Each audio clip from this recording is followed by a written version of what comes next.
Olá, eu estou aqui de volta.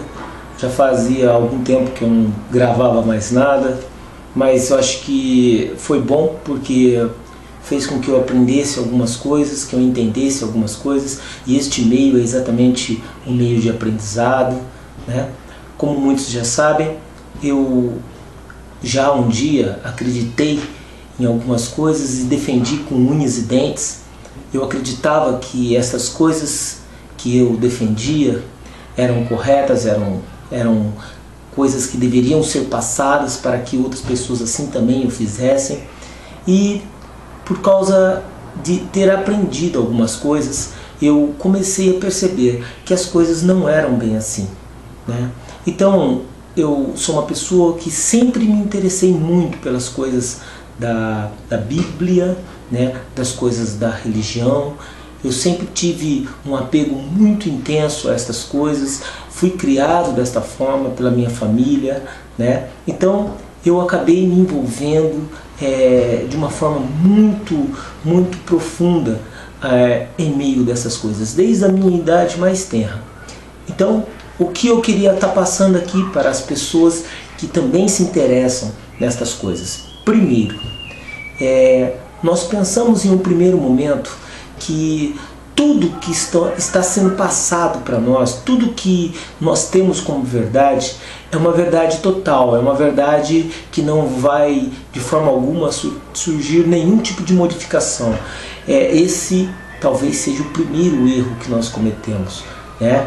Com o passar do tempo, eu comecei a perceber, através de análises um pouco mais profundas, que existiam algumas vozes que falavam com a gente, né? Não estou falando vozes espirituais, não, estou falando no sentido vozes humanas, que nós realmente fazemos pouco caso delas, né? Então eu comecei a ouvir coisas como o templo não era a casa de Deus, e aquilo me incomodava muito, ou que o dízimo na realidade não era para nós, os brasileiros. Isso me incomodava, eu não posso negar, porque eu defendia isto. De certa forma eu pregava isto, né? Mas pregava de coração, porque eu acreditava realmente nessas coisas. E isto me atormentou tanto durante tanto tempo, tantas pessoas me incomodando pela minha forma de ser, que eu comecei a tentar dar ouvidos e começar a tentar verificar se era realmente verdadeiro essas coisas que essas pessoas estavam falando. E, para o meu espanto, realmente eu próprio consegui analisar, eu mesmo consegui chegar à percepção que realmente muitas coisas estavam erradas. Nós estávamos, na realidade, ou eu estava, juntamente com algumas pessoas da minha família, seguindo, na realidade, uma tradição. E não estávamos seguindo, na realidade, aquele que queríamos seguir, que era o nosso Salvador.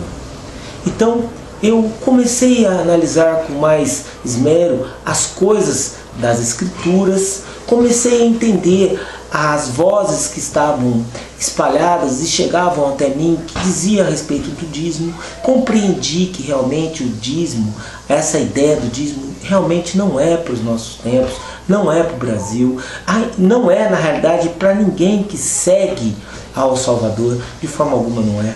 Por quê? Porque o dízimo é uma ideia que saiu ali no mundo israelense. Ali no mundo israelense, quem tinha o direito, quem tinha o dever de receber os dízimos, agora eu entendi, eram os levitas, da tribo de Levi, né? Então não era qualquer pessoa que podia receber os dízimos. E mais, esses dízimos só eram entregues por quem? Pelas outras 11 tribos, em outras palavras, pelos os outros irmãos que faziam parte de Israel. Então eu comecei a entender que esses dízimos, essas dízmas que eram entregues para esses levitas, eram entregues também, não como nós entendemos nos dias de hoje, com dinheiro. Não era isto. As dízmas, como a gente começa a ler um pouco mais profundo, a gente consegue perceber que os dízimos eram na realidade alimentos, eram produtos da terra, que era levado até os levitas. E por quê? Porque os levitas, eles não tinham, segundo a lei, o direito de ter herdade. Eles não tinham esse direito. Então, eles como sacerdotes que recebiam isto, esses dízimos, eles tinham também o dever de entregar parte desses dízimos, desses alimentos que eram entregues até eles, eram trazidos até eles, para as viúvas daquela época que pouco eram assistidas, para os órfãos e para os estrangeiros que passavam por aquela terra e não tinham nada, não tinham esse apoio que nós entendemos hoje. Então é necessário um exercício mental para que nós possamos entender exatamente qual era a intenção daqueles dízimos daquele momento. Hoje não vivemos nisto. Mas uma outra coisa a respeito do dízimo que eu acho interessantíssimo é que os dízimos, eles abriam as portas do céu, e isto, se você for entender realmente no fundo no que está sendo querido dizer ali em Malaquias, para que o Pai derramasse bênção sobre nós, sobre aqueles que entregavam, que era chuva, fazia com que a terra ficasse produtiva. Era essa a ideia. Ele não permitiria que, olha só outra coisa, que os gafanhotos, esses eram destruidores, não eram demônios, eram gafanhotos, eram animais e seres que destruíam as lavouras. Então, quando eu escutava essas coisas, isso me causava um tremendo mal-estar. Mas com o tempo, eu comecei a perceber que eu tinha que ir atrás para verificar se isso era verdadeiro ou não. Eu não podia achar que tanta gente falando coisas ao meu redor e essas coisas seriam mentiras. Não, deixa eu verificar. Eu comecei a verificar. Comecei a entender o que realmente era. Depois passei a entender que o templo também não era a casa de Deus. Eu amoleci o meu coração e fui atrás para verificar. Percebi que a própria Escritura está dizendo que o Pai habita entre nós. Ele não habita em templos feitos por mãos humanas. O próprio Salvador fala com a mulher samaritana, né? Que na realidade não existe um lugar físico para que louvemos ou adoremos o nosso Pai, o nosso Criador, de forma alguma. Por quê? Porque o próprio Cristo estava tentando mostrar para nós que na realidade o Pai procura os verdadeiros, olha só, os verdadeiros adoradores, que o adoram em espírito e em verdade. Então, essa nossa mania de buscar um lugar para aprender, isso na realidade é que nos prende. Por quê? Porque essas coisas que estão sendo ensinadas para nós vêm de uma tradição muito antiga, vem lá de Roma. E eu acho que não vai ser nesse vídeo que eu vou apresentar estas coisas para vocês. Não vai ser. Mas é bom que vocês já comecem a ir atrás disso. Comecem a analisar isso com mais afinco. Comecem a perceber isto. Verdade também que todas essas coisas, e mais algumas que tenho aprendido já faz mais ou menos uns 5, 6 meses, a respeito dos nomes, das blasfêmias que fizeram, que levantaram a respeito da mudança dos nomes, né? Então é verdade também para aqueles que dizem, que saem falando para todos os lugares aí a respeito disto. Eu verifiquei também. Hoje meu coração está muito mais hábil para analisar. Hoje eu estou muito mais aberto para verificar o que está sendo falado. O próprio Salvador diz: examinai tudo, retenha o que for bom. Não foi isto? Então a ideia é realmente, se você está ouvindo uma voz que destoe um pouco daquilo que você entende, procure examinar, vai verificar se tem algum sentido, se é verdadeiro ou não é verdadeiro. Então, é verdadeiro também que mudaram o nome do nosso Salvador. É verdade, sim. É verdade. Eu fui analisar, eu percebi que realmente é verdade. Esta coisa de Deus. Realmente trouxeram a ideia de Zeus para nós. Tudo isso é verdade. É verdade a história do templo. É verdade que na realidade quando Paulo fala, examinai, né, quando ele pede para a gente dê atenção, porque todas as coisas que foram escritas, toda a palavra divinamente inspirado é boa para ensinamento. Quando Paulo fala isto, é verdade o que eu aprendi também, que na realidade Paulo não está falando da Bíblia. Paulo não está falando apenas dos escritos que estão na Bíblia, porque nesse momento que Paulo fala isto, nem os escritos do Novo Testamento não existiam. Então ele estava dizendo, na realidade, de todo quanto é tipo de observância que nós poderíamos ter, analisando, tendo como base de observação as coisas do amor pregado pelo Salvador. Então, tudo quanto é coisa divinamente inspirado, seja lá para qualquer pessoa do mundo, e que foi colocado no papel, foi falado, é para se observar se tem sentido com as coisas que diz respeito ao amor, ao respeito, ao perdão. Ele está dizendo que são boas essas coisas. Então, são muitas coisas que colocaram no nosso coração e que são difíceis de largar. Mas aquilo que eu queria realmente estar passando para aqueles que gostam de analisar isto também temos que tomar cuidado. Por quê?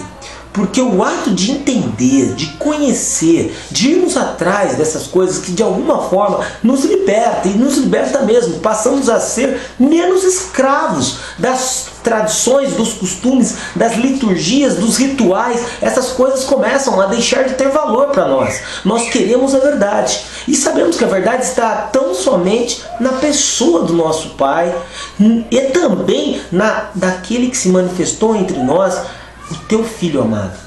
Então, o que eu quero dizer aqui temos que tomar cuidado, porque também só com o conhecimento não chegamos àquilo que era o proposto pelo Pai.